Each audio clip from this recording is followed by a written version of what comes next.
तुझे याद करे दुनिया, तूने प्यार जो हमको दिया, मीठी प्यारी मम्मा, ममतामयी जगदम्बा।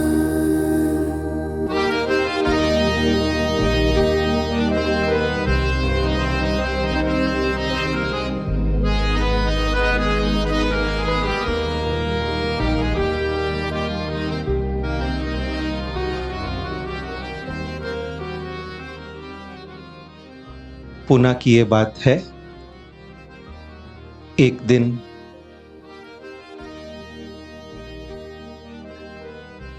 लंदन के जयंती बहन की लौकिक माताजी रजनी बहन मम्मा से अपने बच्चों की बात करने लगे और कहा, मम्मा, क्या ऐसा हो सकता है कि आप बच्चों से कहें कि वो योग में जरूर बैठे? आजकल बच्चे योग में नहीं बैठते। आप उन्हें छोड़ दो, वो अपने समय पर अपने आप योग में बैठेंगे। जी मम्मा। मम्मा, हम आप जैसे कब बनेंगे? क्या आप लक्ष्मी बनना चाहती हो? लक्ष्मी तो मैं नहीं बन सकती, परंतु मैं आप जैसी मीठी जरूर बनना चाहती हूँ। तो सदा यही याद रखो कि मेरा स्वरूप ही है मीठापन। मैं शुद्ध आत्मा हूँ, मैं मीठी आत्मा हूँ, मैं शिव बाबा की संतान हूँ। जब इस तरह याद करोगी तो मीठा संस्कार ही उत्पन्न होगा और कुछ उत्पन्न होगा ही नहीं। जी मम्मा। हे जगदम्बे तेरी गोद में सब जग को मम्मा का देखा, इस तरह बच्चों पर योग करने की जबरदस्ती नहीं करने का प्रभाव बहुत अच्छा पड़ा। बच्चों की नजरों में मम्मा बहुत ऊंची हो गई और योग करने की रुचि भी जयंती बहन के मन में बनी रही।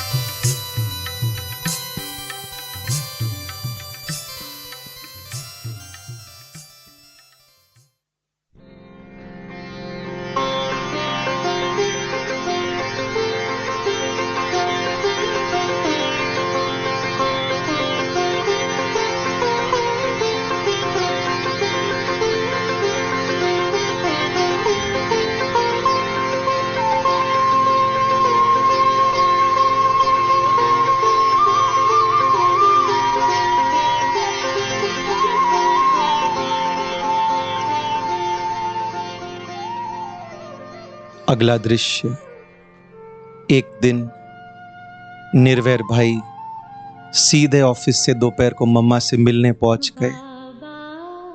मम्मा भोजन में शिव बाबा की याद की शक्ति भर रही थी। मम्मा ने पहला निवाला तैयार किया और निर्वैर भाई की तरफ इशारा किया।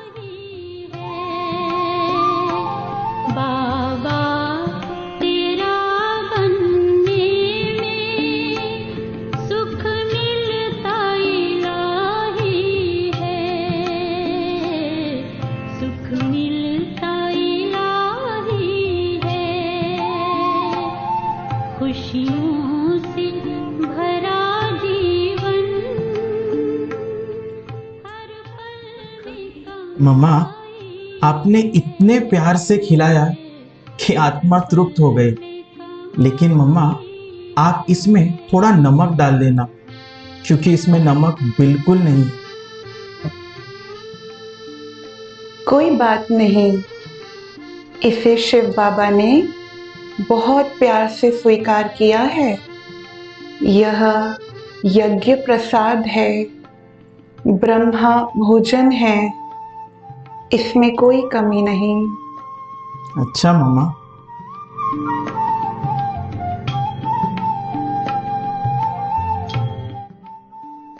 इस तरह हमें भी मीठी मम्मा ने बाबा की शक्तिशाली याद में भोजन खाना सिखाया। याद की शक्ति से भोजन में बल भर जाता है और हमारी स्थिति इंद्रियों के आकर्षण से परे की प्रभावशाली स्थिति बन जाती है। जो तेरा बन जाए उसे कोई भी भूख नहीं हो, उसे कोई भी भूख नहीं। जिसने तुझे अपनाया उसे दुनिया पर आई है। अगला दृश्य। उसे दुनिया पर आई है। बाबा तेरा बनने। ब्रह्मा कुमारी इसके वर्तमान मुख्य प्रशासिका मोहिनी बहन ने एक बार मम्मा से पूछा, मम्मा, आप किसको ज्यादा याद करते हो, शिव बाबा को या ब्रह्मा बाबा को? क्या वो दोनों अलग हैं? मम्मा ऐसे अलग अलग याद नहीं करती, वो तो दोनों एक ही है। अच्छा मम्मा, ये बताओ कि आप पापा को कितना याद करते हो? आपको ये पूछना चाहिए कि मैं बाबा को कितना भूलती हूँ। मम्मा, मुझे तो सेंटर का भी ध्यान रखना पड़ता है, कॉलेज भी जाना होता है, परीक्षा की तैयारी भी करनी पड़ती है, और ये सब करना मेरे लिए भारी हो जाता है। नहीं, कुछ भी ज्यादा नहीं, ये आपकी बुद्धि में बहुत हो जाता है। आप सुबह सुबह क्या करो, जब मुरली पूरी हो जाती है ना, तो आप कागज और पेन के साथ बैठो और लिखो, आज मुझे क्या क्या करना है, आज मुझे ये करना है, फिर मुझे ये करना है, और जैसे जैसे होता जाए उसे टिक करते जाओ। उससे आपकी बुद्धि भारी नहीं होगी, हल्की रहेगी। हाँ जी मम्मा। इस तरह मम्मा ने सिखाया कैसे बुद्धि को दैनिक कार्यों से फ्री रख सकते हैं, संकल्पों की, समय की बचत कर सकते हैं। इससे याद के लिए अधिक से अधिक समय निकाला जा सकता है। याद किए जा, मुश्किल को आसान किए जा, प्यारे पिता को तू याद किए जा, जीवन चमन आबाद किए जा, परम पिता को याद किए जा, मुश्किल को आसान किए जा।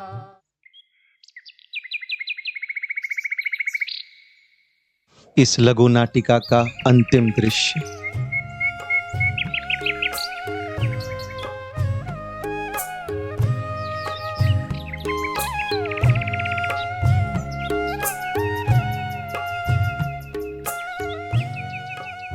एक दिन ब्रिजमोहन भाई नक्की लेक की सैर करके वापस आ रहे थे कि उन्होंने देखा मम्मा अपनी सहयोगी जमुना के साथ नक्की लेक के तरफ से ही आ रही है।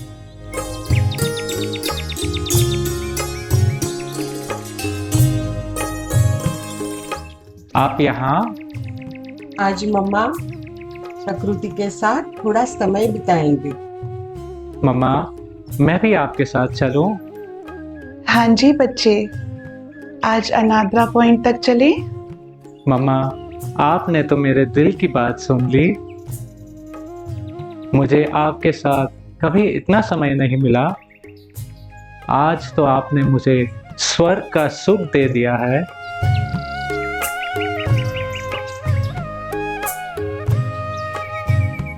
अच्छा बच्चे बताओ, इस समय क्या सोच रहे हो? किसे याद कर रहे हो? मम्मा, मैं तो सच बताऊं, बस अंदर ही अंदर बहुत खुश हो रहा हूँ कि आज मैं मम्मा के साथ हूँ। देखो बच्चे, मम्मा कहो, बाबा कहो या कोई और, कोई भी सदा हमारा साथ नहीं निभा सकता।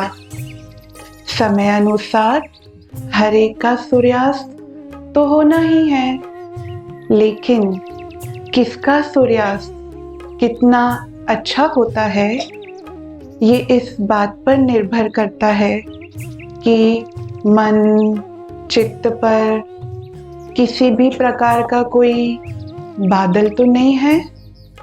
समझा बच्चे? जी मम्मा।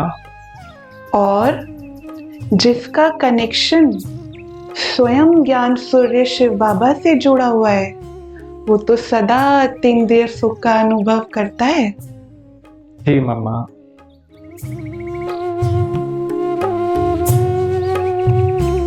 इस छोटी सी शिक्षा में मम्मा ने जीवन का गहरा राज समझा दिया। सिर्फ एक परमात्मा पर निर्भर, किसी मनुष्य पर हमें निर्भर नहीं होना है। पाकर के प्यार प्रभु का किस्मत गई संवर।